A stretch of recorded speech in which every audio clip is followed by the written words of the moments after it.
আসসালামু আলাইকুম। পৃথিবীর অতীত ইতিহাস বিশ্লেষণ করলে বিভিন্ন সময়ে একাধিক পরাক্রমশালী রাজা বাদশার অবস্থান নিশ্চিত করা যায়। তাদের অমর কৃতিত্ব ও অবদানের জন্য আজও তারা ইতিহাসের একটি উল্লেখিত চরিত্রের অংশ, যাদের মাঝে কেউ একসাথে পৃথিবী শাসন করেছেন, কেউ করেছেন অর্ধজাহান।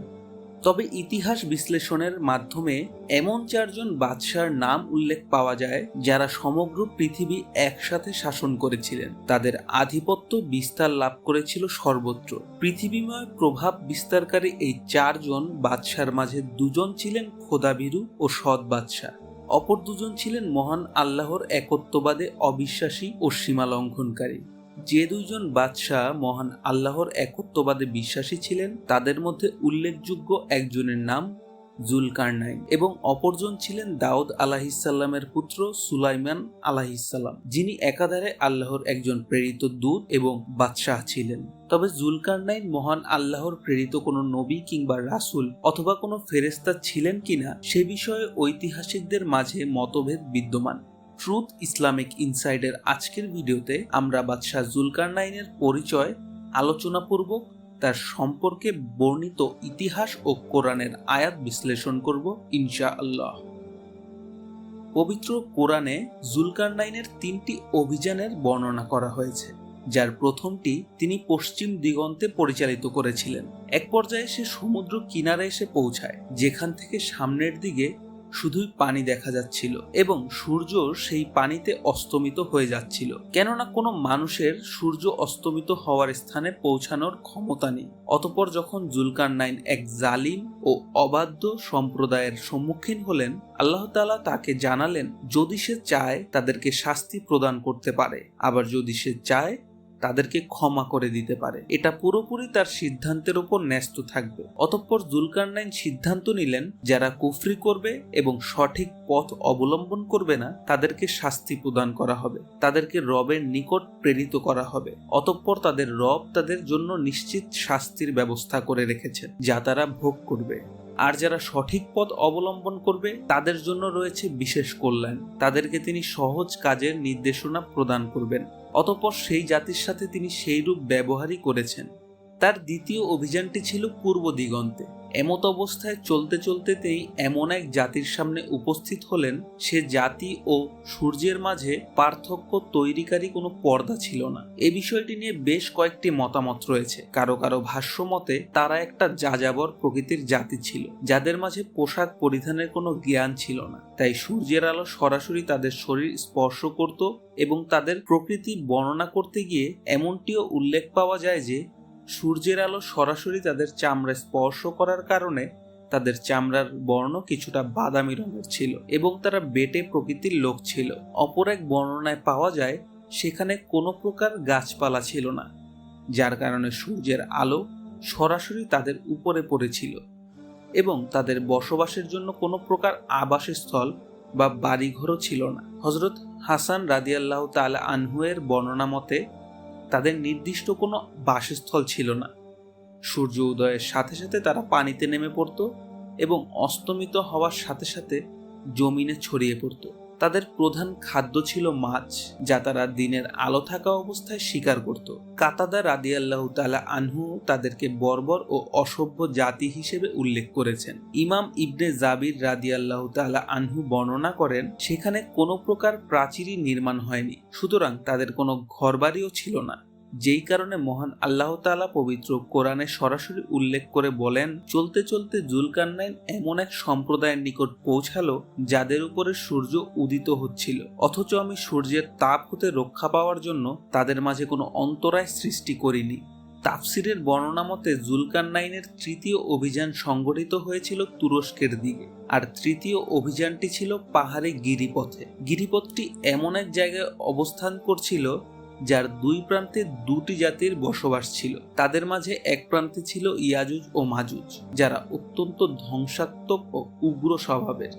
অপরপক্ষে তুরস্ক অধিবাসীগণ ছিল অত্যন্ত নরম স্বভাব ও ক্ষীণ মনোভাবের, যে কারণে দুই জাতির মাঝে পরস্পর দ্বন্দ্বের ফলে সর্বদা ইয়াজুজ ও মাজুজরা তুরস্কের অধিবাসীদের ওপর অত্যাচার চালাত। জুলকারনাইন যখন সে জাতির নিকট পৌঁছালেন তখন তারা জুলকারনাইনের নিকট ইয়াজুজ ও মাজুজ সম্পর্কে অভিযোগ করল। তাদের অবস্থান বাকিদের চাইতে বিচ্ছিন্ন হয়ে পাহাড়ের ঢালুতে হওয়ায় তারা জুলকারনাইনের ভাষা বুঝতে সক্ষম ছিলেন না। তবে জুলকারনাইন সম্পর্কে প্রতিটি জাতি অবহিত ছিল। প্রত্যেকেই তাকে এক পরাক্রমশালী শাসক হিসেবে জানত। তারা জানত জুলকারনাইন এমন এক বাদশাহ যে সর্বদা ন্যায়ের সাথে সৎ প্রতিষ্ঠা করে থাকে। তাই তারা ইয়াজুজ ও মাজুজের অত্যাচার থেকে বাঁচতে জুলকারনাইনের কাছে আরজ করল। তারা বলল, হে বাদশাহ, আপনি কি এই পাহাড়দ্বয়ের মাঝে একটি প্রাচীর তৈরি করে দিবেন যাতে আমরা সেই অত্যাচারী গোষ্ঠী হতে নিস্তার পেতে পারি? প্রয়োজনে আমরা আপনাকে কর বা এর মূল্য পরিশোধ করতে রাজি আছি। তাদের বর্ণনা শুনে জুলকারনাইন বললেন, আমার প্রতিপালক আমাকে যে ক্ষমতা এবং সম্পদ দান করেছেন তাতে আমি সন্তুষ্ট। তোমরা চাইলে আমাকে জনবল দিয়ে সাহায্য করতে পারো যাতে আমি তোমাদের এবং তাদের মাঝে একটি প্রাচীর নির্মাণ করতে পারি। উল্লেখ্য যে পাহাড়ের গিরিপথ ব্যতীত ইয়াজুজ মাজুজের পক্ষে তুরস্ক আক্রমণের কোনো দ্বিতীয় পথ ছিল না। তাদের এক পাশে গভীর সমুদ্র, অপর পাশে সুউচ্চ পর্বতমালা দ্বারা বেষ্টিত ছিল। অতঃপর জুলকারনাইন সেই অধিবাসীকে নির্দেশ প্রদান করলেন লোহা সংগ্রহের জন্য। তারা সকলে মিলে লোহার স্তূপ গড়ে তুলল। এরপর জুলকারনাইন সেই লৌহ সমূহকে পাহাড়ের গিরিপথে প্রতিস্থাপন করে আগুনের তাপ দিতে বললেন। অতঃপর লোহা যখন আগুনের তাপে গলে সুবিশাল প্রাচীরের রূপ নিল তখন তিনি তাদেরকে গলিত তামা আনতে বললেন। যখন গলিত তামা নিয়ে আসা হলো সেগুলোকে সেই প্রাচীরের উপর ঢেলে দেওয়া হলো। অতঃপর যখন সেই প্রাচীরটি ঠান্ডা হয়ে আসলো তা এক মজবুত প্রাচীরে পরিণত হলো। তাফসির ইবনে কাসিরের বর্ণনায় এসেছে, প্রাচীরটি দেখে এমন মনে হলো যেন তা এক রেখাযুক্ত চাদর। জুলকারনাইন মূলত তার প্রকৃত নাম নয়, এটি তার উপাধি। বিভিন্ন ধর্মগ্রন্থে এবং ইতিহাস গ্রন্থগুলিতে তিনি এই নামে পরিচিতি লাভ করেছেন। কোনো জায়গায় স্পষ্টভাবে তার নাম এবং ব্যক্তি পরিচয় উল্লেখ পাওয়া যায় না, যে কারণে ঐতিহাসিকদের মাঝে তার নাম নিয়ে রয়েছে বেশ মতভেদ। জুবাইর ইবনে বাক্কার ইবনে আব্বাস রাদিয়াল্লাহু তাআলা আনহু উল্লেখ করেন তার নাম ছিল আব্দুল্লাহ। কারো কারো বর্ণনা মতে মুসাব ইবনে আব্দুল্লাহ। অপর এক বর্ণনায় তার নাম মারজুবা ইবনে মারজুবা। ইমাম দারাকুতনি ও ইবনে মাকুলা বলেন জুলকারনাইনের নাম ছিল হুরমুস। একটি বর্ণনায় পাওয়া যায় জুলকারনাইন হিমায়ের গোত্রে জন্মগ্রহণ করেছিলেন এবং তার মা ছিল রোম সাম্রাজ্যের। এছাড়া হিমায়ের গোত্রের মাঝে তাকে উল্লেখ করে একটি কবিতাও রচিত হয়েছে। জুলকারনাইনের আসল পরিচয় ইতিহাসবিদদের কাছে একটি বিতর্কিত আলোচনা, কেননা এ বিষয়ে বর্ণনা হয়েছে একাধিক মতাদর্শ। ইতিহাসে বেশ কয়েকজন বাদশাহ জুলকারনাইন নামে অভিহিত হয়েছেন এবং যাদের অধিকাংশ নামের সাথে সিকান্দার নামটি যুক্ত ছিল। যেমন একাধিক ঐতিহাসিকগণ জুলকারনাইন সম্পর্কে আলোচনা করতে গিয়ে উল্লেখ করেন বাদশাহ সিকান্দারই হচ্ছেন জুলকারনাইন। সিকান্দারের আরেকটি প্রতিশব্দ আলেকজান্ডার, যে কারণে অনেকের মতে গ্রিক সম্রাট আলেকজান্ডার দ্য গ্রেটকে জুলকারনাইন হিসেবে ধারণা করা হয়, যিনি যীশু খ্রিস্টের প্রায় 300 বছর পূর্বে মেডিসনে জন্মগ্রহণ করেছিলেন। তবে তিনি ছিলেন একজন পূজারী ও বহু ঈশ্বরে বিশ্বাসী।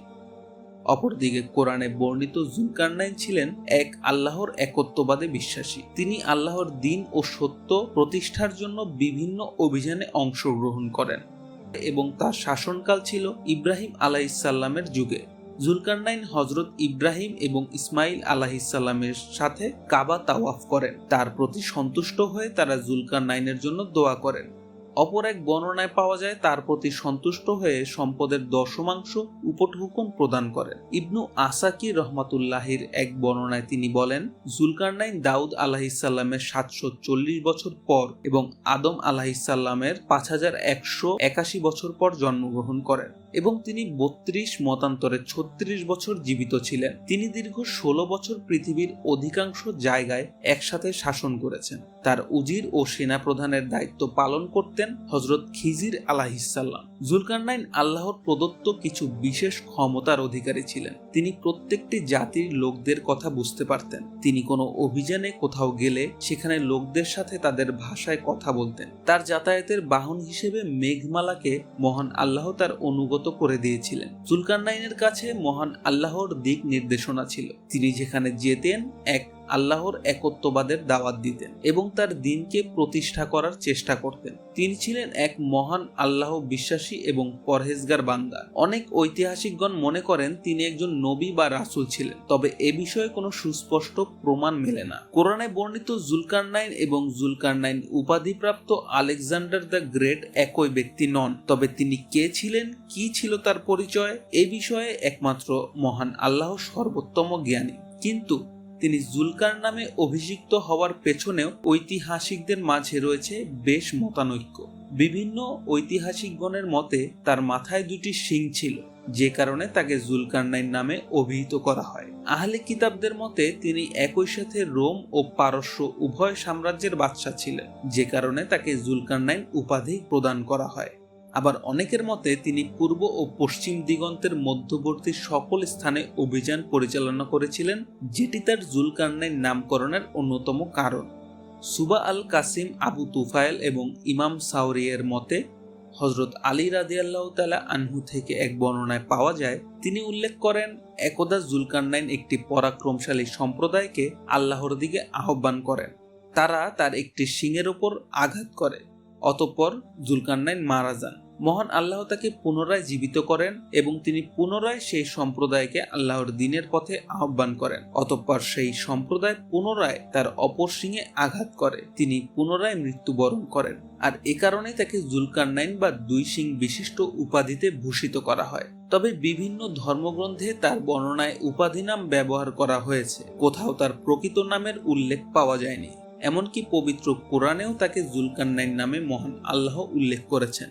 রাসূলুল্লাহ সাল্লাল্লাহু আলাইহি সাল্লাম যখন ইসলামের দাওয়াত প্রচার শুরু করেন, তখন অবিশ্বাসীদের অনেকেই তার বিরুদ্ধে চক্রান্ত সাজাতে শুরু করেছিলেন। তাকে অপমানিত করার পাশাপাশি প্রাপ্ত নবুয়তকে মিথ্যা প্রমাণিত করার উদ্দেশ্যে কাফেররা রাসূল সাল্লাল্লাহু আলাইহি সাল্লামকে কিছু জটিল প্রশ্ন করার পরিকল্পনা সাজায়, যেগুলো সাধারণ কোনো মানুষের পক্ষে উত্তর দেওয়া সম্ভব নয়। যদি পূর্ববর্তী কিতাবের বিষয়ে তার অভিজ্ঞতা না থাকে কিংবা ইলাহ প্রদত্ত কোনো ইশারা না পায়, তবে এ বিষয়ে তারা তৎকালীন ইয়াসরিবে অবস্থিত ইহুদি ধর্মযাজকদের নিকট দূত প্রেরণ করেন। তাদের কাছে এমন কিছু প্রশ্ন জানতে চায় যেগুলো তারা মুহাম্মদ সাল্লাল্লাহু আলাইহি সাল্লামকে জিজ্ঞেস করে তাকে আটকে দিতে পারবে এবং তার নবুয়তকে মিথ্যা প্রমাণ করতে পারবে। ইয়াসরিবে অবস্থিত ইহুদি ধর্মযাজকগণ তাদেরকে তিনটি বিষয় অবহিত করে, যার মাঝে একটি ছিল জুলকারনাইনের বিষয়। অতঃপর তারা রাসূল সাল্লাল্লাহু আলাইহি সাল্লামের দরবারে উপস্থিত হয়ে এই তিনটি বিষয় জানতে চায়। এর প্রত্যুত্তরে মহান আল্লাহ তাআলা কুরআনুল কারীমে আয়াত নাজিল করে রাসূল সাল্লাল্লাহু আলাইহি সাল্লামকে বিষয় তিনটি সম্পর্কে জ্ঞান দান করেন। যেহেতু ইহুদিরা জুলকারনাইন সম্পর্কে জানতে চেয়ে তার উপাধি নাম ব্যবহার করেছিলেন, সে কারণে তাদের বোঝানোর সুবিধার্থে মহান আল্লাহ তাআলা পবিত্র কুরআনে তার সেই নামটি ব্যবহার করেছেন। জুলকারনাইন সম্পর্কে পবিত্র কুরআনে সূরা কাহাফের ৮৩ থেকে ৯৮ নম্বর আয়াতের মাঝে তার বর্ণনা করা হয়েছে। জুলকারনাইন সম্পর্কে পবিত্র কোরআন ও হাদিসের সুস্পষ্ট বর্ণনা না আসলেও বিভিন্ন ধর্মগ্রন্থ ও ঐতিহাসিকদের মতে তার এই সকল অভিযানের বর্ণনা পাওয়া যায়। তবে এক্ষেত্রে অনেক দুর্বল সনদের হাদিস বর্ণনা হয়েছে, যেটি বিশ্বাসের ক্ষেত্রে আমাদের সতর্কতা অবলম্বন করা জরুরি। আমাদের লক্ষ্য আপনাকে ইসলামের সত্যতার সাথে পরিচয় করিয়ে দেয়া এবং আপনাকে এমন একটি জীবনযাত্রার প্রতি অনুপ্রাণিত করা যা আল্লাহর সন্তুষ্টির পথে পরিচালিত করবে। আজকের মতো এখানেই শেষ করছি। পরবর্তী ভিডিও পেতে চ্যানেলটি সাবস্ক্রাইব করুন, কমেন্টে জানান আপনার মূল্যবান মতামত। সত্য ইসলাম সম্পর্কে জানুন এবং সঠিক পথে জীবনযাপন করুন। আল্লাহ হাফেজ।